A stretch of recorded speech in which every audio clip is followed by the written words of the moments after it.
नमस्कार.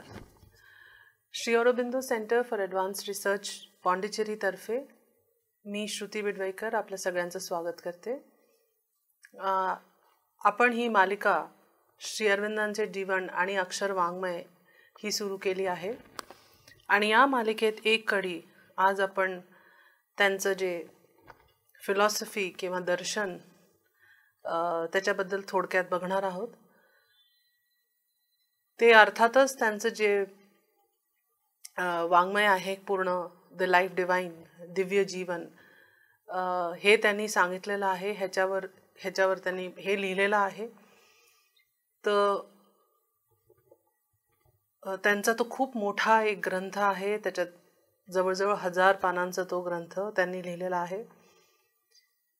जसं की मी पहिल्या अंकात सांगितलं होतं की 1914 साली जेव्हा माताजी पाँडिचेरीला आल्या तेव्हा त्यांनी श्री अरविंदांना आग्रह केला आणि त्यांनी जेव्हा आर्यमध्ये लिहिणं सुरू केलं तेव्हा the life divine he series त्यांनी सुरू केली आणि त्याच्यात जवळजवळ 48 चॅप्टर्स त्यांनी लिहिले. एकेका महिन्यात एक चॅप्टर ते लिहित गेले आणि नंतर काही ॲडिशन्स केले त्यांनी. पण त्यांना हे विचारलं गेलं की तुम्ही लाईफ डिवाइन का लिहिली, तुम्ही दिव्य जीवन हे का लिहिलं. तर त्यांनी एवढंच सांगितलं की एका पत्रात सांगितलं, पण त्याचा अर्थ म्हणजे मला जो कळला तो हे की मला जगाला एक सोप्या शब्दांमध्ये सोपे शब्द म्हणजे ह्याच्यासाठी कारण की आजपर्यंतचं दर्शन जास्त करून जो गूढ दर्शन आहे तो संस्कृतमध्ये लिहिला गेला आहे आणि तो सगळ्यांसाठी सहजपणे तो मिळत नाही आणि देशाच्या बाहेर तर अजिबातच संस्कृत लोकांना माहिती नाही म्हणून आणखीनच मिळत नाही. पण मी अशा शब्दांमध्ये अशा भाषेत ते लिहायचा प्रयत्न करीन ज्याने की ते सर्वसामान्य लोकांपर्यंत त्या भाषेच्या ह्यानी पोचू शकेल आणि लोकांचं एक मानसिक तयारी एखाद्या दुसऱ्या काही गोष्टीसाठी होऊ शकेल. ती कशी मानसिक तयारी आहे ते आपण बघू. आजपर्यंत जितके जे दर्शन होते आहेत, आपण जे आपले क्लासिकल दर्शन ज्यांना म्हणतो, षडदर्शन म्हणा किंवा दुसरे शैव दर्शन आहे, वेगवेगळे जे दर्शन आले आपल्या पुढे आजपर्यंत, त्याचा श्री अरविंदांचा पूर्णपणे अभ्यास झालेला होता. त्याचे रिअलायझेशन झालेले होते. एक आपल्याला हे लक्षात घ्यायला लागेल की श्री अरविंदांनी अगदी म्हणजे क्लिअरली ह्या गोष्टी हे सांगितलं होतं की मी काहीही माझ्या अनुभवाच्या पलीकडे लिहिलेलं नाही. जे मी अनुभवलं नाही ते मी लिहिलं नाही हे त्यांनी स्पष्ट सांगितलं आहे. त्यामुळे जे काही त्यांनी दिव्य जीवनमध्ये लिहिलं किंवा योग समन्वयमध्ये लिहिलं किंवा आणखीन कुठे लिहिलं ते सगळं त्यांनी अनुभवून त्यांना त्याची दृष्टी मिळालेली असेल किंवा त्याची श्रुती झालेली असेल असं त्यांनी लक्षात करून ते शब्दांमध्ये त्याला ट्रान्सलेट केलं असं म्हटलं पाहिजे. त्यांच्या अनुभवाला ट्रान्सलेट केलं आहे. म्हणूनच जे माताजींचा आग्रह होता की तुमचे इतके अनुभव झालेले आहेत ते तुम्ही लिहित का नाही, तर हे श्री अरविंदांनी लिहिणं सुरू केलं होतं. आता दिव्य जीवनमध्ये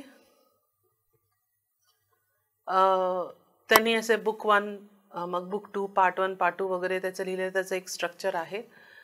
पण त्याच्यात त्यांनी मुख्य काय सांगितलं आहे की मनुष्य काय आहे, मनुष्य कोण आहे, या पृथ्वीत या उत्क्रांतीमध्ये त्याचा काय रोल आहे, त्याची काय भूमिका आहे, तो कुठून आलाय आणि तो कुठे जातोय. तर साधारणपणे दर्शनांमध्ये फिलॉसॉफीमध्ये हेच प्रश्न केले जातात की मनुष्य कोण आहे, मी कोण आहे, हु एम आय, जो प्रश्न रमण महर्षींनी पण केला होता. किंवा मी या पृथ्वीवर आलोय, कितीदा आलोय, का आलोय. जर का आपण जन्माच्या ह्या कॉन्सेप्टवर आपण विश्वास ठेवला तर आपण ह्या जन्माला का आलोय, आपल्या दिशा काय आहे. आपण सहज कुठून तरी, जसं आपल्याला काही धर्मग्रंथ सांगतात की एक दिवशी ईश्वराला इच्छा झाली म्हणून त्यांनी आपली निर्मिती केली आणि मग 7व्या दिवशी 8व्या दिवशी ते झोपायला गेले किंवा आराम करायला गेले. तर खरंच आपली पृथ्वी तशी निर्मित झाली आहे का, आणि झाली आहे तर आपण वर्षानुवर्ष जन्म घेतोय, मग आपण कुठल्या दिशेला चाललोय. हे सगळे प्रश्न श्री अरविंदांनाही आले असतील आणि त्याचे उत्तर शोधत आणि अनेक संत महात्मा सुद्धा ह्याचे उत्तरं शोधता शोधता आपल्याकडे त्यांनी काही आपल्या हिशोबाने त्यांनी उत्तरं शोधली, जे त्यांच्या अनुभवाला भेटली तशी त्यांनी उत्तरं शोधली आणि त्याच्याबद्दल लिहिलं. तर श्री अरविंदांचं उत्तर काय होतं? सर्वात आधी हे की श्री अरविंद कुठल्याही गोष्टींना गृहीत धरत नव्हते.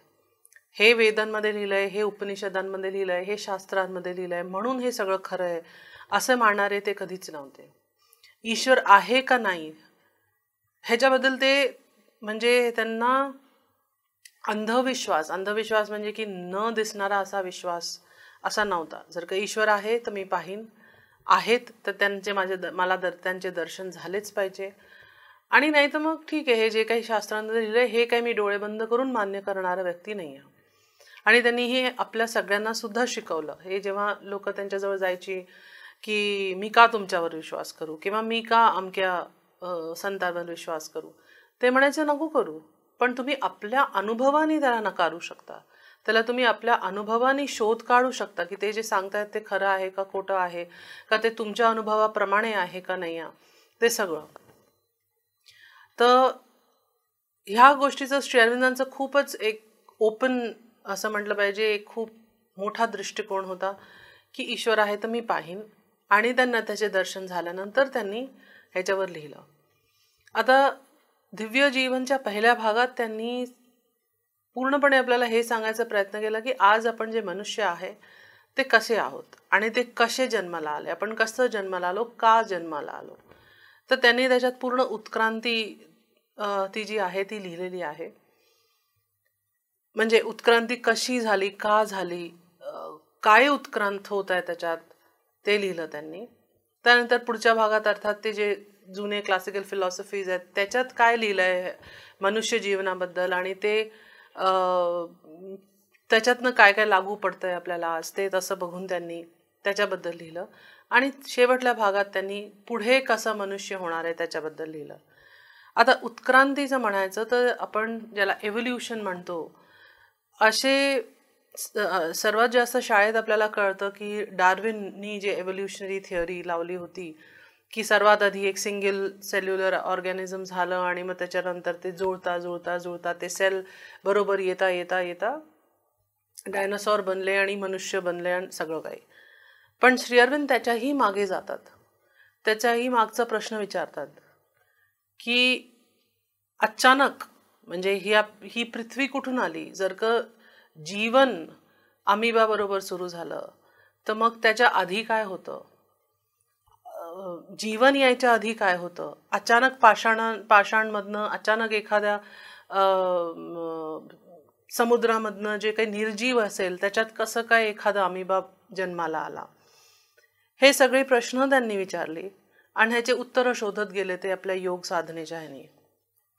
तर त्यांचं एक खूप सुंदर स्टेटमेंट आहे एका जागी की ते म्हणतात की nothing can come out of nothing. त्याचं आणि हे दुसरं एका मला वाटतं, जर का मी चूक नाही आहे तर त्यांनी गौतम बुद्धच्या फिलॉसॉफीमध्ये पण हे मिळतं बहुतेक, पण त्यांचा संदर्भ कदाचित वेगळा असेल nothing can come out of नथिंगसाठी. पण श्री अरविंद जे म्हणतात त्यांचं हे आहे की जर का जमिनीत एखादं बी पेरलं गेलं नसेलच तर वृक्ष येणं, झाड येणं शक्यच नाही आहे. तर वृक्ष जमिनीत ती बी जमिनीत असेल, त्याचे काही म्हणजे ते बी जे असेल ते असेल कुठेतरी कधीतरी टाकलेलं असेल, तेव्हाच त्याचं झाड पुढे येऊ शकतं, मोठं होऊ शकतं, त्याला खत पाणी ऊन मिळालं की ते मोठं होऊ शकतं. तर त्यांचं म्हणणं होतं की जर का जीव जन्माला आलाय तर त्याचं काहीतरी प्रमाण, त्याचं काहीतरी बॅकग्राऊंड असेल, ते बॅकग्राऊंड आपण बघू नंतर. पण जे त्यांनी सांगितलं की आज मनुष्य कसा आहे हे थोडंसं आपल्याला लक्षात घ्यायला लागेल. मनुष्य कसा आला त्याच्याबद्दल आपण थोडंसं नंतर बोलू, पण मनुष्य कसा आहे तर ते म्हणे आपल्याजवळ आपण दोन गोष्टी खूप सोपेपणे मान्य करतो. मनुष्य पूर्ण, मनुष्य जात पूर्ण. एक जी आपल्याला हे सांगते की ईश्वर आहे, ईश्वर सर्वोपरी आहे, ईश्वरच सगळं काही आहे, आणि हे जे काही आपल्या जगात आपण पाहतोय हे सगळं नश्वर आहे, हे सगळ्यांमध्ये आपल्याला रमायचं नाही आहे. आणि काय करायचंय एवढं धन साठवून, काय करायचंय एवढं आपल्या शारीरिक सुंदरता हे करून किंवा आपल्याला शारीरिक रूपेने चांगलं ठेवून काय करायचंय, जेव्हा आपल्याला मुक्तीकडेच वाढायचंय.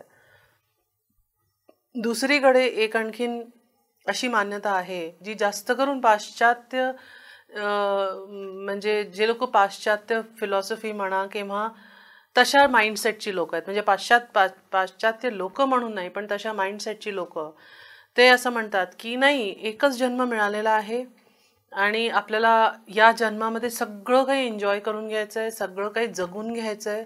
आपल्याला नाही माहिती पुढचा जन्म कुठे होईल, कसा होईल, होईल पण का नाही आपल्याला नाही माहिती. म्हणून जी चार्वाक नी आपल्याला जे दर्शन दिलेलं आहे ते हे की इथेच आज इथे प्रेझेंटमध्ये जे आहे ते जगा. काय शरीर नश्वर आहेच, ते जाणारच आहे, ते जन्माला आलंय तर ते जाणार आहे. म्हणून ह्याची काही काळजी करू नका. वाटेल ते खा, वाटेल ते मौज मजा करा आणि काही ईश्वररूपी काही गोष्टी इथे आहे नाही, उत्क्रांती म्हणून इथे काही आहे नाही. आपण जितके वर्ष 60 70 80 वर्ष या पृथ्वीवर जगू ते छानपैकी जगा, काहीही न विचार करता, काहीही न काळजी करता जगा. तर श्री अरविंद म्हणतात की आजच्या मनुष्यांमध्ये ह्या दोन प्रवृत्ती किंवा हे दोन विश्वास असे वेगवेगळे आहे. आणि ज्याला आपण वेस्टर्न मेंटॅलिटी किंवा इंडियन मेंटॅलिटी असं म्हणतो किंवा ओरिएंटल आणि ऑक्सिडेंटल मेंटॅलिटी म्हणतो. ते ह्याच्यासाठी की आपले जितकी पण फिलॉसॉफीज भारतात झालेली आहे, दर्शन झालेले आहेत आजपर्यंत, वेद उपनिषद सोडले तर त्यांना आपल्याला हेच त्यांनी शिकवलंय की हे बघा, मुक्ती आणि निर्वाण आणि हे जगत सोडून जाणं, पृथ्वी सोडून जाणं हेच आपला सर्वात शेवटला ध्येय आहे. पण श्री अरविंद परत एक प्रश्न विचारतात, जर का पृथ्वी सोडून जाणंच आपलं ध्येय होतं तर मग आपण पृथ्वीवर का जन्माला आलो? हे काय खेळ सुरू आहे ईश्वराचे किंवा कोणाचे तरी? जर का ईश्वर आहेच नाही तर मग हे कोणाचे खेळ सुरू आहे? अचानक बिग बँग झालं का? अचानक एखादा विस्फोट झाला का? त्या विस्फोटाच्या आधी काय होतं? आणि हे सगळं उघडकीला आलंय, हे सगळं पुढे आलंय, उत्क्रांती झाली आहे जे आपल्याला दिसतंय, ह्याचं काही औचित्य आहे? ह्याची काही दिशा आहे? तर श्री अरविंद हे प्रश्न जे म्हणजे असं म्हटलं पाहिजे की आपल्याला थोडेफार प्रश्न आपल्या आधीच्या लोकांनी दिलेले आहे, उत्तरं दिलेली आहेत की हो, ही उत्क्रांती झाली, ही उत्क्रांती पुढे जाते आणि ही उत्क्रांती आपल्याला मुक्तीच्या मार्गावर घेऊन जाते, निर्वाणच्या मार्गावर घेऊन जाते. पण आजपर्यंत जेव्हापासून ही पृथ्वी झाली असेल आणि त्याच्यावर मनुष्य झाले असतील तर किती लोक उत्क्रांतीला प्राप्त झाली, किती लोकांना उत्क्रांतीला नाही, मुक्तीला प्राप्त झाली, किती लोक मुक्त झाली? आपल्याला ह्याचं काही पण, आपल्याला 1 2 4 संत महात्मा, जे संत प्रकृतीचे साधना केलेली लोक आहेत ती लोकच मुक्तीला प्राप्त झाली.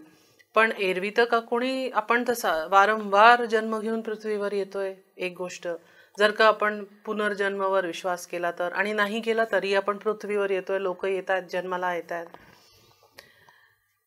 तर त्यांचं म्हणणं हे होतं की मुक्ती कोणाला मिळते आणि कशातून मिळते, हा प्रश्न त्यांनी विचारला. तर त्यांनी हे जे वाङ्मय त्यांचं लिहिलेलं होतं, आणि परत मी हे म्हणते की हे प्रासंगिक काय, आपल्याला हे सारखं सारखं मधून लक्षात घ्यायला लागेल, कारण नुसतंच एक वाङ्मय अभ्यास करायचा म्हणून करायचा असा आमचा हेतू नाही आहे. त्याची प्रासंगिकता काय, आज त्याचा काय उपयोग आहे, आपल्याला हे समजून घेणं गरजेचं आहे. आणि 2 गोष्टी जर का आपण बघितल्या या 2 दृष्टिकोनातून, तर एक जी वेस्टर्न माइंड, जी पाश्चात्य माइंडसेटची जी परंपरा आहे आणि जी भारतीय जी माइंडसेटची जी परंपरा आहे, त्या दोन्हीमध्ये कुठे ना कुठे एक अडथळे आहेत. ते अडथळे असे की जर का मी हे विचार केला की हे मटेरियलिस्टिक जगत आहे, हे पूर्ण भौतिक जगत आहे आणि हे माझ्या उपभोगासाठी आहे आणि मी वाटेल तसं उपभोग करून हे सोडून जाऊ शकतो आणि जसं आहे तसं मला काय करायचं, माझ्या मागे कोणाचं काय होतंय ते, तर ते एक बाधा आहे कुठे ना कुठे, त्या गोष्टीचं एक ती अडचण बनते आहे. दुसरं, जर का मला ईश्वरमुखी व्हायचं आहे, मला नुसतं मुक्ती मिळायची आहे, तरीही आपण ह्याच्या आधीच्या व्याख्यानमध्ये पाहिलं की ते म्हणतात की नाही, मी हे सेल्फिश रूट घेणार नाही आहे, मला इतकं सेल्फिश नाही व्हायचं की माझे बंधू म्हणजे माझे बांधव सगळे इतके त्रासात आहेत, पृथ्वी त्रासात आहे, पूर्ण आम्ही प्रकृतीला ध्वस्त केलं आहे, प्रकृती त्रासात आहे आणि आम्ही हे सगळं काही सोडून आपल्या मुक्तीला प्राप्त होऊन पुढे निघून जाऊ, हे सुद्धा आपल्या वेद उपनिषदनी आपल्याला शिकवलेलं नाही आहे. मग हे सगळं आणि जे आपण हे मानून घेतो की आपल्याला मुक्ती घेऊन पुढे वाढायचं आहे, तर त्यामुळे आपण काय करतो, आपल्या बाह्य जगतची आपण काळजी घेत नाही. ते सुद्धा एक बाधा झालेली आहे. तर हे ज्या 2 बाधा आहेत, तर श्री अरविंद म्हणतात की मी जेव्हा हे वाङ्मय लिहिलं, मी हे जेव्हा लाईफ डिवाइन लिहिणं सुरू केलं, तर सर्वात आधी गरज ही होती की आपलं जो मस्तिष्क आहे, आपला जो माइंड आहे, त्याला समजवणं खूप गरजेचं होतं की तू एकदा लॉजिकली समज. कारण आज आपण सगळे रिझन समजतो, का ह्या गोष्टी जर तुम्ही असं का करताय त्याचं कारण समजायचा प्रयत्न करतो. आजकाल सगळी लोक सगळ्या गोष्टी नुसतं आई वडील म्हणतात म्हणून किंवा पुस्तकांमध्ये लिहिलंय, ग्रंथांमध्ये लिहिलंय म्हणून ते मान्य करत नाही.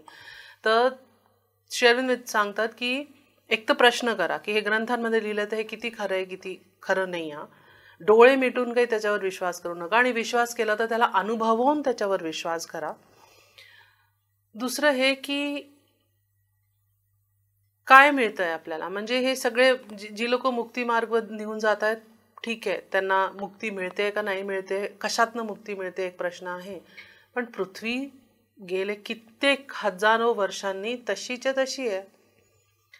महाभारतच्या काळाला जेव्हा जे राग, द्वेष, लोभ जे काही होते ते आज कमी तर नाही झाले. कितीतरी लोकांना मुक्ती मिळाली असेल, काही झालं असेल तरी तरी कमी तर नाही झाले. आज उलट आपले ज्या राक्षसी प्रवृत्ती आहेत, तेव्हा कदाचित एक दुर्योधन होता, आज कितीतरी दुर्योधन आपल्या अवतीभोवती सगळे आपल्याला पाहायला मिळतील. काहीच कमतरता त्याच्यात आलेली नाही आहे. तर मग काय बदललंय या पृथ्वीवर 1000 वर्षापासून, किंवा जेव्हापासून पण मनुष्य आलेले आहेत तेव्हापासून काय बदललंय? आधी तर उलट आपल्याकडे ऋषीमुनी होते, ज्यांनी वेद लिहिले, ज्यांनी उपनिषद लिहिले, ज्यांनी गीता रामायण लिहिले, असे ऋषी महर्षी होते आपल्याजवळ. आज काय होत आहे? आज आपला उलट जर का तसं उत्क्रांती होत असती आणि लोकांना मुक्ती मिळायला पाहिजे होती, तर मग पृथ्वी पण सुंदर व्हायला पाहिजे होती. पण असं झालं का नाही? काय होत आहे? हे सगळं का होत आहे? आणि त्यांचं म्हणणं होतं की हे जे आपली एक धारा प्रवाह, आपली एक माइंडसेट जो चालू आहे आपला, त्याला जरा एक थांबवून विचारायची गरज आहे. जे लोक मटेरियलिस्टिक सॅटिस्फॅक्शनमध्ये खुश राहतात, ठीक आहे, ते खुश आहेत, ते ठीक आहे, काही गोष्ट नाही आहे त्याच्यात. पण बरेचशी लोक आता दुसऱ्या देशांमध्ये हे म्हणतात की आमच्याजवळ सगळं मटेरियली आहे, पण तरी आम्हाला ते आनंद नाही आहे. ते आनंदाच्या त्या ह्याच्यासाठी खोज करायला, शोध काढायला ती लोक भारतात येतात, आणि ते भारतात त्यांना प्राप्तही होत असेल, एखाद्या आश्रमाला जॉईन करून, अध्यात्मक काही ऐकून, काही बोलून, काही वाचून त्यांना कळत असेल. पण म्हणायचा अर्थ हा की जे मटेरियल सायन्स आहे त्यांनी काही आपल्याला खूप संतोष मिळालेला नाही आहे. तर ही आज आपण जगामध्ये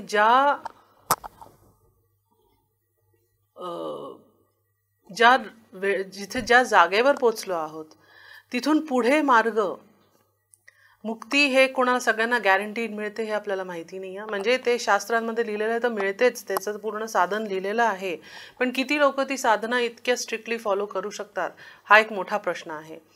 सगळे लोक मीराबाई होऊ शकत नाही ज्यांना ती मुक्ती मिळेल, सगळे लोक संत तुकाराम होऊ शकत नाही. अशाने कितीतरी संत तुकाराम झाले असते आपल्या आसपास, आसपडोसमध्ये, पण तसं झालं नाही. आपण अभंगवाणी कितीही म्हटली तरी आपण संत तुकाराम होऊ शकत नाही, होत नाही.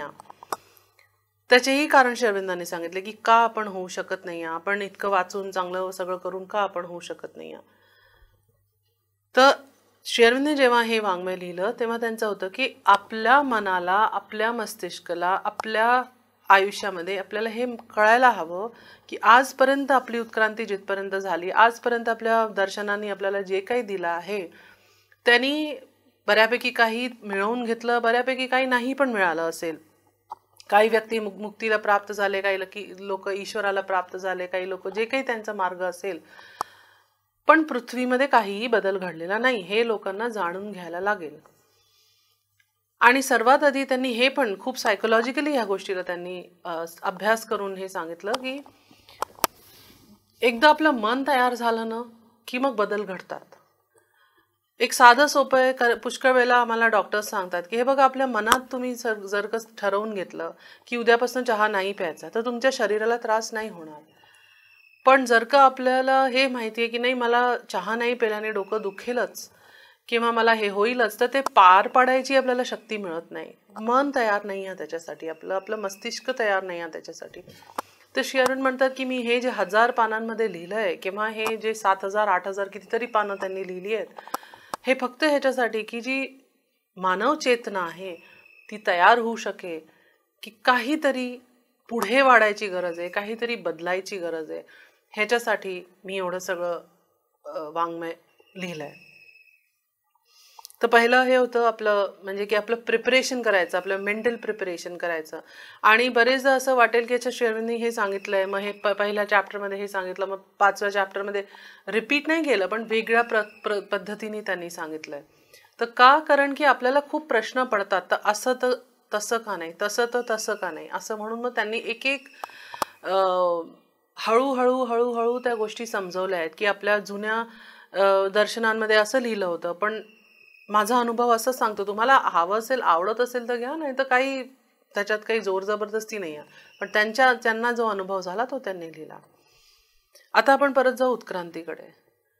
तर श्री अरविंदांचा साधा सोपा प्रश्न होता की पहिली गोष्ट, अचानक हे पृथ्वी कशी जन्माला आली, अचानक पहाड आणि हे माती आणि हे सगळं दगडधोंडे कसे निर्मित झाले, अचानक एक दिवशी असं कसं झालं की त्या दगडांमधनं फूल उमललं किंवा एखादं काही अंकुरित झालं, असं कसं झालं, असं कसं होणं शक्य आहे. आणि असं हेही कसं झालं की त्या अंकुरित किंवा त्या वृक्षांच्या पुढे वानर आले किंवा जनावर आले आणि त्या जनावरांच्या पुढे मनुष्य आला. आणि आपल्याला सायन्सनी सांगितलंय की मनुष्य हा जनावरांसारखा असला तरीही ती एक वेगळी स्पीशीज आहे. ती म्हणजे आपण वानर स्पीशीज आपण नाही आहे, एक वेगळी स्पीशीज आहे, होमोसेपियन्स ज्याला आपण म्हणतो. तर आणि ह्याच्या पुढे काय, जर का आजपर्यंत उत्क्रांती झाली आहे तर ह्याच्या पुढे होण्याची काही शक्यता आहे? तर ते खूप छान एका ह्याच्यात सांगतात की प्रकृतीच्या या ह्याच्यामध्ये जसं जनावर एक लॅबॉरेटरी होते, तसं मनुष्यही एक लॅबॉरेटरी आहे. कारण आपण परफेक्ट नाही आहे. मनुष्य जो आहे तो अजूनही, म्हणजे असं म्हटलं पाहिजे तर एखादा वाघ अतिशय सुंदर आणि परफेक्ट आहे, एखादा ससा, एखादा हरिण खूप सुंदर आहे, त्यांचं जे शारीरिक सिस्टम आहे तेही एकदम परफेक्ट आहे, एखादं फूल अगदी परफेक्ट आहे. पण आपण मनुष्य जाती परफेक्ट नाही आहे. मला नाही वाटत कोणीही या पृथ्वीवर असं म्हणू शकेल की हो मी सगळ्या दृष्टिकोनातून परफेक्ट आहे, म्हणजे फिजिकली, इमोशनली, मेंटली, स्पिरिच्युअली मी अगदी परफेक्ट आहे, सगळ्यांना मिळवून मी अगदी परफेक्ट आहे. असं शक्य आहे का? एखादा अवतार पुरुष सोडून असं कोणीच म्हणणार नाही. आणि तेही म्हणतील की मी जर का या शरीरात आलोय तर हे शरीर नश्वर आहे आणि म्हणूनच मी परफेक्ट नाही आहे शारीरिक ह्याने. परफेक्टचा अर्थ हा की त्याच्यात ते पूर्ण दिव्य चेतना त्याच्यात आलेली असेल. या अवतारांच्या शरीरात, संतांच्या शरीरात आली असेल, कदाचित आलेली आहे, आपल्याला सांगितलं गेलंय. पण तरीही ते शरीर त्यांचे नश्वर होते, ते शरीर त्यागून त्यांना जावं लागलं. कसंही गेले ते, पण आपल्याला समोर दिसत नाही. तर म्हणायचा अर्थ हा की काहीही म्हणजे असं अचानक कसं झालं, अचानक कशी ही उत्क्रांती झाली आहे. तर श्री अरविंद म्हणाले की एक परिकल्पना आहे, म्हणजे ही परिकल्पना माताजींनी सांगितली होती की आपण जसं टेलिस्कोप घेतो किंवा अँटिना बघतो, तर त्याच्यात कसं सर्वात वरचं एक पातळ ते जे मेटल असतं ते हळूहळू आत जातं आणि सर्वात खालचं सर्वात मोठं असतं, तर ते असं त्याच्या सगळंसं शट होऊन जातं. तर दिसायला नंतर काय दिसतं, नुसतं बाहेरचं त्यांचं इन्स्ट्रुमेंट दिसतं. तर त्या बाहेरच्या इन्स्ट्रुमेंटमध्ये खरं तर त्याला उघडलं परत की ते एक ती लेअर बाहेर येत जाते. तर आपली जी उत्क्रांती आहे ती ह्याच्यासाठी शक्य होऊ शकते, कारण की एका वेळेला जी दिव्य चेतना आहे, जे ईश्वर आहे, ज्याला आपण सच्चिदानंद म्हणू, ईश्वर म्हणू, काय ती दिव्य चेतना ती पृथ्वीवर आली आणि ती एक अशी येत गेली आणि ती लपत गेली कुठेतरी. आणि जी कुठे लपली त्याला आपण म्हणतो अवचेतन. अवचेतनमध्ये ती मॅनिफेस्ट झाली, ती म्हणजे प्रकट झाली आणि ती लपली. ह्याच्याही आधी श्री अरविंद हे सांगतात की हे बघा, आपल्या शास्त्रांनी जे हे सांगितलं आहे की ईश्वर एक होते आणि मग ते बहु झाले, ह्याच्यात अगदी पूर्णपणे हे खरं आहे आणि पूर्णपणे त्यांच्याही अनुभवानी हे सांगितलं आहे की ईश्वर एक होते, पण त्यांनी इच्छा केली, त्यांच्या स्वतःच्या इच्छाशक्तीने ते दोन झाले आणि मग दोन म्हणजे ईश्वर आणि शक्ती झाले आणि मग त्या शक्तीने पूर्ण ह्या प्रकृतीची, पूर्ण ब्रह्मांडाची निर्मिती केली. आणि हेही आपल्याला सांगितलं, सांख्य फिलॉसॉफी म्हणा, दुसरे शैव फिलॉसॉफी म्हणा, आपल्याला ह्याच्यात काश्मीर शैविझममध्ये सांगितलं गेलं आहे की एक एक एक एक एक एक पातळीवर हळूहळू येता येता ईश्वराने हे जगत निर्मित केलंय. श्री अरविंदनी पण एक सांगितले, उत्क्रांती किंवा ती जी खाली ईश्वर कसे एकेका पातळीने खाली आले, ते कोणकोणच्या पातळ्या आहे ते सगळं त्यांनी खूप डिटेलमध्ये सांगितलेलं आहे आणि ते कशा आल्या त्या. तर त्यांचं म्हणणं एकूण हे आहे की ईश्वर आले हळूहळू हळूहळू. ते असे एवढे सारे, जर का आपण एक कल्पना केली की वरतून एक धारा, एक मोठी नदीची धारा जेव्हा खाली येते तर ती एवढी मोठी धारा आहे आणि ती खाली येऊन अगदी त्याचा फोर्स वाढतोच नक्कीच, पण ती अशी छोटी होऊन जाते. तर ह्याच्यात पण काय झालं, ईश्वराचे जी दिव्यता होती ती कमी होत होत होत होत ती जवळजवळ नाहीशी झाली अवचेतन अवस्थेमध्ये, पण तिथेही दिव्यता आहे. तर असं झालं अनेक शेकडो वर्षांमध्ये ती दिव्य चेतना थोडी थोडी थोडी, जसं की म्हटलं पाहिजे, जसं आपल्याला एक कोकून बघतो आपण, एक बटरफ्लायचं कोकून बघतो आपण, तितलीचं कोकून, तर जेव्हा ते असतं तेव्हा आपल्याला काहीच जाणत नाही आतमध्ये काय सुरू आहे त्याच्यात. पण काही दिवसांनंतर त्या कोकूनमध्ये काहीतरी ऍक्टिव्हिटी होते, हळूच काही ऍक्टिव्हिटी होते आणि मग हळूहळू हळूहळू ते जे तितली आहे, ते पाखरू आहे, ते हळूच आपले पंख सोडवत सोडवत त्या कोकूनला फाडत फाडत बाहेर येतं. तर अक्षरशः असंच आपली उत्क्रांती पण झालेली आहे. त्या अवचेतन अवस्थेमधनं जेव्हा पहिल्यांदा स्पंदनं सुरू झाली, तेव्हा एक वरच्या पातळीवरचं एक चेतना अशी उलगडली आणि मग दुसरी उलगडली आणि मग तिसरी. तर त्या उलगडायच्या एकेका स्टेजवर एकदा पृथ्वी म्हटलं पाहिजे किंवा जे मॅटर किंवा भौतिक जगत ते उभं झालं, जे आपण पंचतत्वांनी बनलेलं असं सांगतो. मग त्या भौतिक जगतमधून जेव्हा परत ते पाखरूची तळमळ सुरू झाली, त्या जगतामधल्या ते ईश्वराची किंवा त्या दिव्य चेतनेची तळमळ सुरू झाली, तेव्हा ते पाखरू परत हातपाय मारून बाहेर निघू लागलं आणि मग त्याच्यातनं जीव निघालं. मग ते वृक्ष आणि जनावर आणि प्राणी जगत निघालं आणि मग त्या जीव जगतमध्ये जेव्हा ती तळमळ पुढे वाढली तेव्हा मनुष्याचा जन्म झाला. तर आता मनुष्यामध्ये पण ती तळमळ सुरू आहे. कसं, तर श्री अरविंद हे सांगतात की आपल्याला माहिती आहे आपण परफेक्ट नाही आहे. एखाद्या वाघाला नाही माहिती, जरी तो इम्परफेक्ट असला तरीही किंवा परफेक्ट असला तरीही तो पूर्णपणे सॅटिस्फाईड, तो जो काही आहे तो पूर्णपणे सॅटिस्फाईड आहे. जे काही जनावर, प्राणी जगत, फुलं जगत जे काही असेल ते पूर्णपणे सॅटिस्फाईड आहे. पण आपण मनुष्य एकटा असा जीव आहे जो स्वतःच्या आयुष्याशी त्याला संतोष नाही आहे, बिलकुलच नाही आहे. आपण नाही म्हटलं तरी, जरी आपल्याला वाटलं आपल्याला पैसा कमी आहे किंवा आपल्याजवळ समृद्धी कमी आहे, आपल्याजवळ दुसऱ्या गोष्टी ज्या दुसऱ्यांकडे आपल्याकडे नाही आहेत, त्या सगळ्या भौतिक गोष्टी झाल्या, पण एखाद्या आध्यात्मिक व्यक्तीला विचाराल तर त्याच्यामध्ये नेहमी एक भूक असते, नेहमी काहीतरी पुढे वाढायची, की नाही मला काहीतरी वेगळी ओढ आहे, सत्य जाणून घ्यायची, परफेक्शन जाणून घ्यायची, सौंदर्याकडे वाढायची. त्यांना एक ओढ आहे, एक भूक आहे. तर ते ह्याच्यासाठी, कारण की ईश्वरच परफेक्ट आहे, बाकी तर काहीच परफेक्ट नाही आहे, आपण तर नाहीच नाही. त्यामुळे ती जी ओढ आहे ती आपल्याला उत्क्रांतीमध्ये आणखीन पुढे घेऊन जाणार आहे, असं श्री अरविंदांनी सांगितलं. तर ते पुढे कुठे जाणार आहे, त्यांनी एक मॅप दिला असं म्हटलं पाहिजे, की ते अवचेतनमधनं चेतन जगत आलं. असं म्हटलं पाहिजे की प्राणी जगत पण पूर्ण चैतन्य आहे, चैतन्य त्याला कळतं, आपण त्यांना बोललेलं कळतं, काय होतंय प्रकृतीमध्ये, काय घडणार आहे ते त्यांना कळतं.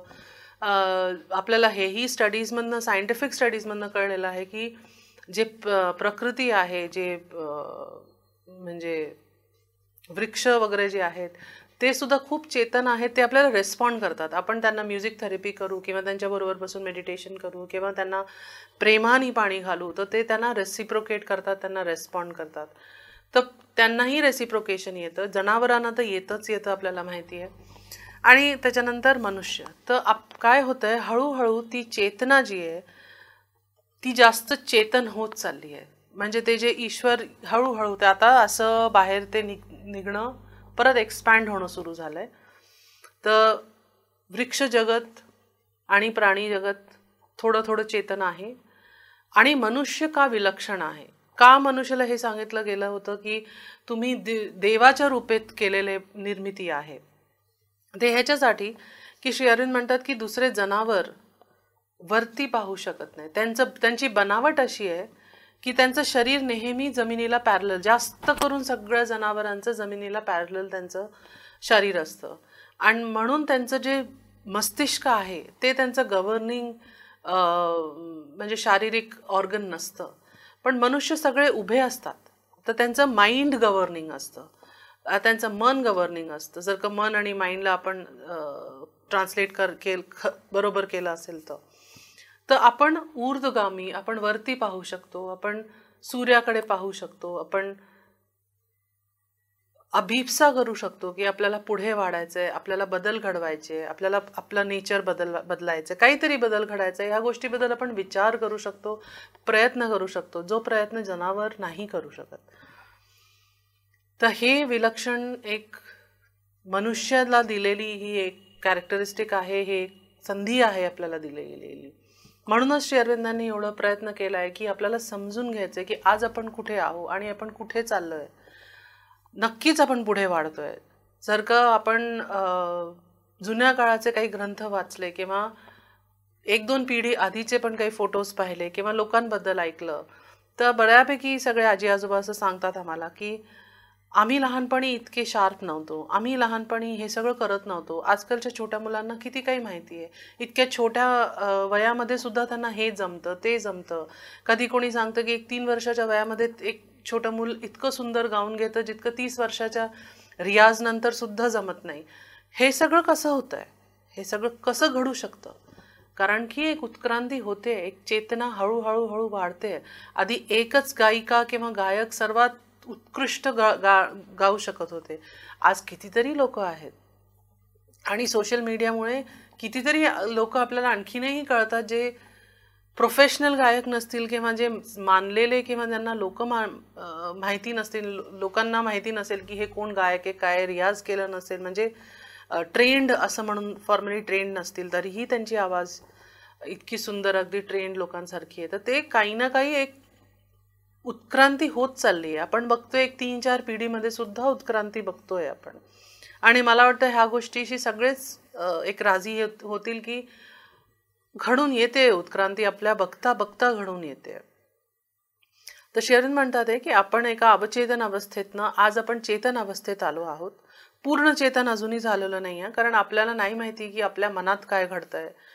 आपण इतके सारे वेगवेगळे व्यक्तिमत्व आहो की आपल्या मनात काय घडतंय नक्की आपल्याला कळत नाही. की मला डाव्या दिशेला जायचंय का उजव्या दिशेला जायचंय हे मला बरेचदा कळत नाही आपल्या आयुष्यामध्ये. किंवा काही प्रश्न सोडवताना, काही प्रॉब्लेम सोडवताना आपल्याला नक्की आपण जे करतोय ते बरोबर आहे का नाही माहिती नसतं. आपल्याला जे आजार होतात ते आपल्याला सायन्सनी पण सांगितलंय आणि अध्यात्मानी पण सांगितलंय की ते आजार आपल्याला बऱ्यापैकी मानसिक किंवा सौहार्द्र नसल्यामुळे, सामंजस्य नसल्यामुळे असतात. हे माताजींनी पण सांगितलं की कुठलेही आजार आहेत ते तुम्हाला तुमच्यामध्ये सामंजस्य नाही आहे, इक्वॉनिमिटी नाही आहे, इक्वालिटी नाही आहे, म्हणून हे होत आहे. तुम्हाला डिसइक्विलिब्रियम झालेलं आहे म्हणून होत आहेत. तर आपण आपल्यालाच ओळखून नाही आहे अजूनपर्यंत, म्हणून आपण पूर्ण चेतन तर डेफिनेटली नाही आहे, पण तरी एक चेतना आलेली आहे, इतकी तरी आली आहे ज्याच्यामध्ये की आपण ऊर्ध्वगामी होऊ शकतो. आपण ईश्वर आहे ह्या गोष्टीला ओळखू शकतो, जाणू शकतो की हो ईश्वर आहेत आणि आपल्याला ईश्वरमुखी व्हायचं आहे या गोष्टीला आपण जाणू शकतो. त्यामुळे आपण आपली जी उत्क्रांती आहे, याच आयुष्यामधली आपली उत्क्रांती आपण ॲक्सेलरेट करू शकतो, आपण खूप स्पीडनी पुढे वाढवू शकतो. ह्याचं एक उदाहरण म्हणजे स्वामी विवेकानंद. त्यांनी जे 30 वर्षात घडवून आणलं, ते लोक जन्मोजन्मी, अर्थात असं म्हणते तर महापुरुष होते असं वगैरे आपण ते सगळे थिअरीज लावू शकतो, तरीही त्यांनी आपल्या 30 वर्षाच्या आयुष्यामध्ये जितकं काही मिळवून घेतलं साधनाच्या दृष्टिकोनातनं, तितकं योग करायची कॅपॅसिटी मनुष्यामध्ये आहे हे त्यांनी दाखवलं. ते विलक्षण होते, ते वेगळे होते, त्यांनी ते सगळं केलं. आपण हे सगळं म्हणून बाजूला सारतो आणि म्हणतो की नाही आपण विवेकानंद नाही आहे म्हणून आपण हे करू शकत नाही, पण अशातली गोष्ट नाही आहे. स्वामीजींनी हे करून दाखवलं, श्री अरविंदांनी हे करून दाखवलं, हे सांगितलं की जर का मी या मनुष्य शरीरामध्ये हे सगळं करू शकतो तर तुम्हीही करू शकता.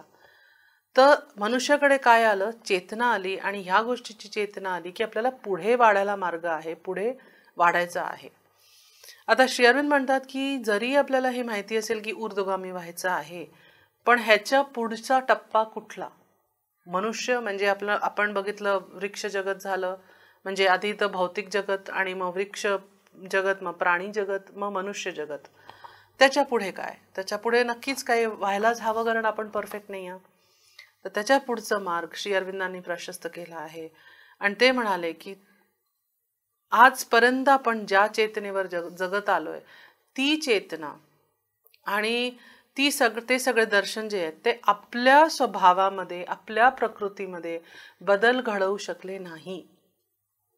म्हणायचा अर्थ असा की एक सोपं उदाहरण जे आपल्याला नेहमी दिलं जातं की एक व्यक्ती जेव्हा जंगलात जातं, साधना करतं, खूप कुठल्या तरी उच्च पातळीवर त्याची चेतना पोचलेली असते, पण जेव्हा तो परत समाजात येतो, पहिलं तो येतच नाही, पण जर का तो समाजात आला आणि जर का आपण त्यांना नाही ओळखलं की हे इतके मोठे कोणी साधू संत आहे ज्यांनी एवढी मोठी तपश्चर्या केलं आहे, एवढं काहीतरी हासिल केलं, जे आपल्याला माहिती नसणारच, अर्थात त्यांनी काय हासिल केलं ते, पण आपण त्यांना तेवढा मान सन्मान नाही दिला, तर त्यांना राग आणि द्वेष ते सगळं होईल. जरी त्यांना जर का ते नाही आलं तरी त्यांना कदाचित इतके वर्ष जेवण नाही मिळालं.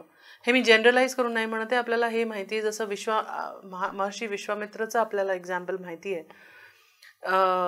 तर त्यांनी काय केलं, इतके वर्ष ते महर्षी होते, तपश्चर्या केलं, सगळं केलं, पण एका उर्वशीला पाहून ते तिच्या मागे त्यांनी आपली आता साधना, त्याला भंग म्हणा किंवा जे काही ते डिवाइन प्लॅन असेल त्याचं माझं म्हणणं नाही आहे, पण त्या एखाद्या टेम्पटेशनला थांबवू शकले नाही, इतकी मोठी साधना करून सुद्धा.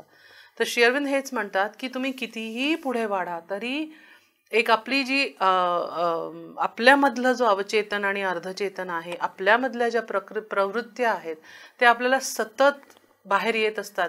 आपण समाजात असताना, आपण जंगलात असलं तर कदाचित ते सगळं नाही पुढे येत, हिमालयांमध्ये असलं तर नाही पुढे येणार, पण समाजात राहून समाजात आल्यानंतर नक्कीच ते सगळे पुढे येतात. म्हणूनच त्यांचा हट्ट होता की मला जो योग करायचा आहे तो समाजात राहून करायचा आहे, म्हणजे माझे सगळ्या ज्या प्रवृत्त्या आहे त्या सगळ्या मी इथेच पुढे आणून इथेच त्यांना साफ करू शकू, इथेच त्यांच्या पार पडू शकू, इथेच त्यांना पुढे घेऊन जाऊ शकू. तर श्री अरविंदांचं एकूण एक म्हणणं होतं की आजपर्यंत आपण आत्माला प्राप्त झालोय, ठीक आहे, पण आपलं जे बाह्य जीवन आहे, बाह्य आपलं जो रूप आहे, जसं की आपण म्हणतो की कुणीतरी खूप हुशार आहे, अतिशय हुशार व्यक्ती आहे, आणि आपण त्याला खूप प्रेस करतो की खूपच हुशार आहे, मला त्यांची हुशारगी आवडते, त्या असं बोलतात, त्या असं करतात, त्यांनी हे इतकं सगळं आविष्कार केले. पण त्या आविष्कारामध्ये आध्यात्मिक शक्ती, अध्यात्म असू शकेल कारण की ते खूप रिलिजियस व्यक्ती असू शकतील, पण त्यांचा जो स्वभाव आहे तो बदलला का? त्यांचं जे मस्तिष्क आहे, जर का तो सायन्सचा माणूस आहे किंवा तो हिस्ट्रीचा माणूस आहे, तर त्यांचं मन किती मोकळं आहे, उघडं आहे. जर का त्यांना कोणी सांगितलं की तू हे जे काही 40 वर्ष 50 वर्ष अभ्यास केला आहे हे सगळं चूक आहे, आता तू नेक्स्ट काहीतरी नवीन सुरू कर, ते मागे सोडून पुढे वाढायची तशी क्षमता, तितकी फ्लेक्सिबिलिटी त्यांच्या मनात आहे का? त्यांचं मन तितकं केपेबल आहे का? मग इमोशनली, जसं आजकाल खूप थेरपीज करतात लोक, तर तुम्ही बघा की थेरपीजमध्ये आपल्याला सारखं सांगितलं जातं की जे जुनं झालं ते झालं, सोडून द्या, टाकून द्या, मागे सोडा सगळं. पण ते इतकं सोपं नाही आहे मागे सोडणं, नक्कीच नाही आहे. कारण आपल्याला हे असतं की जे आपल्याबरोबर घडलंय ते इतकं, दुसरं काही बघितलं, टी व्हीवर बघितलं किंवा लोकांचं होताना बघितलं, तर आपण लगेच त्या गोष्टीला रिकलेक्ट करतो. का तर ते आपल्यामध्ये कुठेतरी जाऊन ते बसून गेलंय, घर करून घेतलंय त्या गोष्टीने आपल्यामध्ये. तर आपण सोडू शकत नाही. तर ते बदलत नाही आपल्यामधलं. जसं एक त्याचं आणखीनच सोपं उदाहरण आहे की जो व्यक्ती, ज्याला दारू प्यायची लत लागलेली असेल, त्याला आपण कितीही महिने हॅबिलिटेशन सेंटरमध्ये ठेवलं आणि जर का त्याची विल पॉवर स्ट्रॉंग नसेल, तो व्यक्ती 2 महिने, 4 महिने, 1 वर्ष सुद्धा रिहॅबिलिटेशनमध्ये राहिला तरीही तो त्याची सवय परत येईल, कारण की तो कुठे ना कुठे त्याच्या चेतनेमध्ये ती बसलेली आहे. तर हा परमनंट बदल कसा घडू शकतो, हा आपल्या प्रयत्नांनी असा घडवायला खूप कठीण आहे, खूपच कठीण आहे.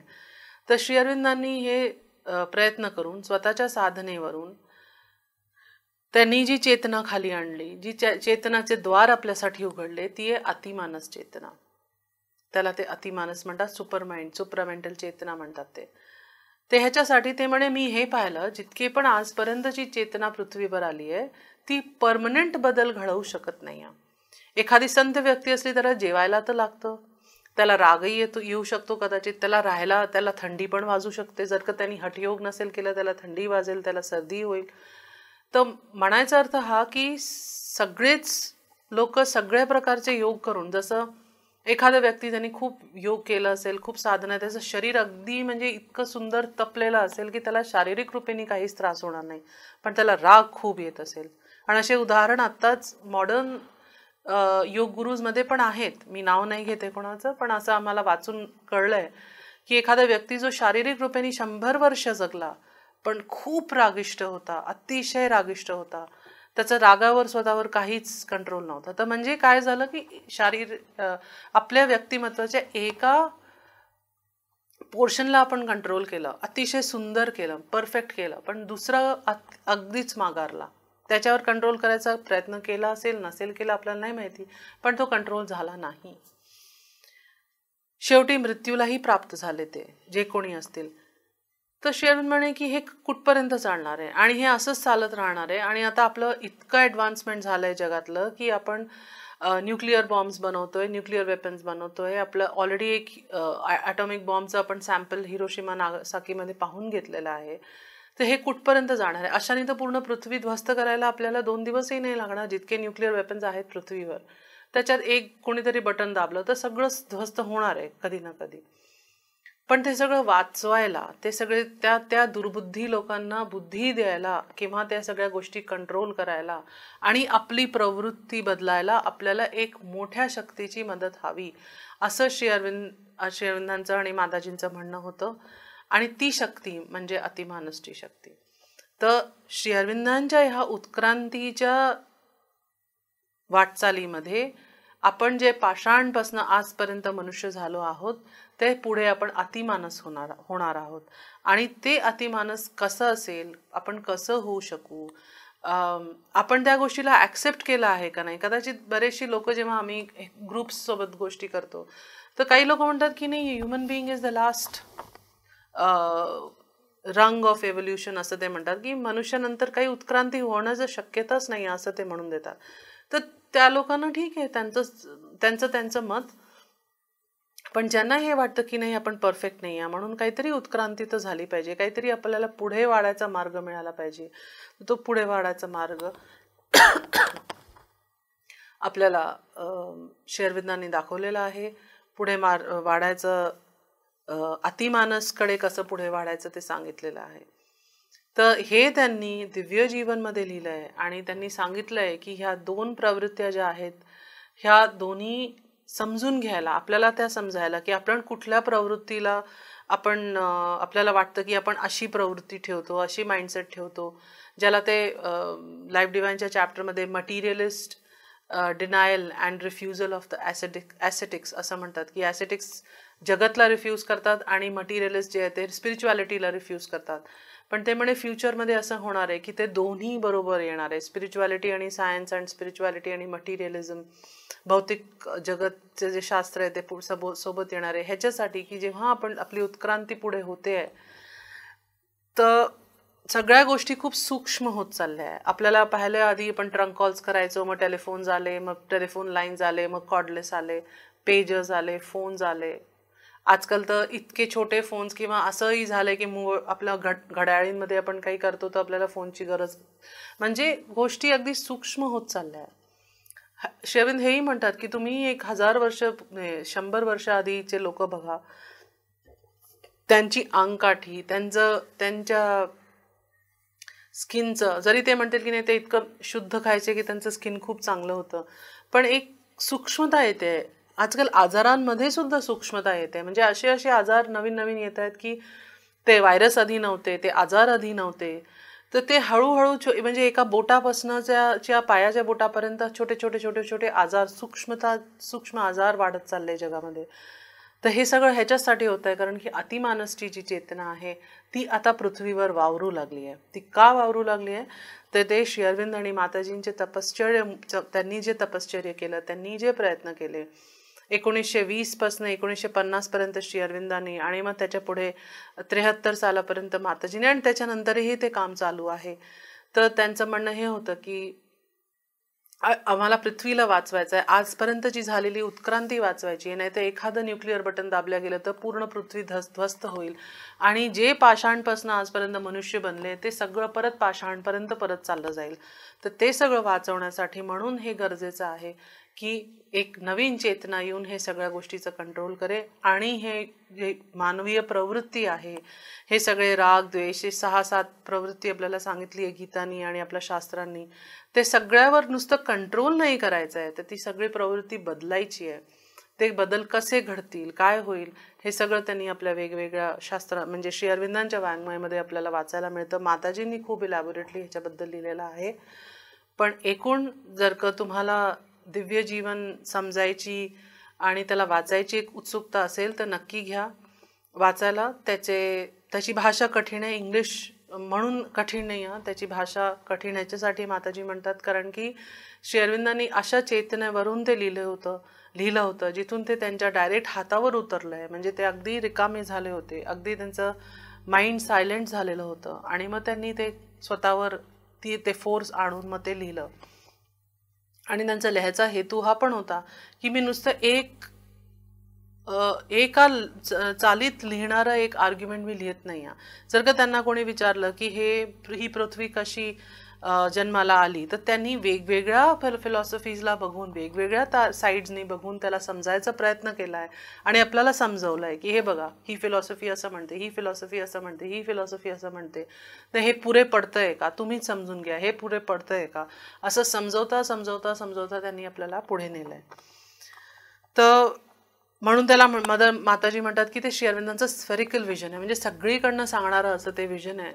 त्यामुळे बरेचदा त्यांचे ज्या ओळी आहेत श्री अरविंदांच्या, त्या ऑलमोस्ट एक पान भरून एखादी ओळ असते, किंवा पॅराग्राफ्स खूप मोठे मोठे असतात, पण त्याला वाचायचं कसं तेही त्याचं मार्गदर्शन आपल्याला मिळालेलं आहे, आणि त्याच्यावर भाष्य केलेले आहेत. जर का तुम्हाला कोणाला वाचायची इच्छा असेल तर एकूण म्हणायचा अर्थ असा की श्री अरविंदांच्या अक्षर वाङ्मयामध्ये जे लाईफ डिवाईन, जे दिव्य जीवन, ज्याला बरेचशी लोक म्हणतात अरे बापरे फिलॉसॉफी आम्हाला समजत नाही, दर्शन आम्हाला समजत नाही, खरं तर फक्त आपण जर का एक ओपन माइंड ठेवून की बघूया श्री अरविंद काय सांगतात असं म्हणून सुद्धा आपण वाचायला सुरू केलं, बदलू नका आपले मतं, नको असतील तर बदलायची गरज नाही. आपण एक काहीतरी नवीन पर्स्पेक्टिव्ह ज्याला आपण म्हणतो, एक दिसायला आपल्याला कळतं त्यांच्या वाङ्मयामधनं. तर दिव्य जीवन तुम्ही वाचायला घेऊ शकता, आणि ज्यांनी त्या अभ्यासात जे पूर्ण उतरले आहेत त्यांना त्याच्यात खूप आनंद मिळाला आहे आजपर्यंत. आणि असं मला वाटतं की सगळ्यांना हे थोडक्यात, अगदीच थोडक्यात 56 चॅप्टर्सचं काही मी समरी इथे द्यायला बसली नाही आहे. श्री अरविंदांच्या वाङ्मयामध्ये त्यांनी काय प्रयत्न केला आहे त्याचं माझं एक छोटंसं प्रयत्न होता की मी समरी म्हणून अगदी संक्षेपमध्ये तुमच्यासमोर ते आणू. तर अशी माझी आशा आहे की ते तुम्हाला आवडेल आणि दिव्य जीवन वाचावं असं तुम्हाला वाटेल. धन्यवाद.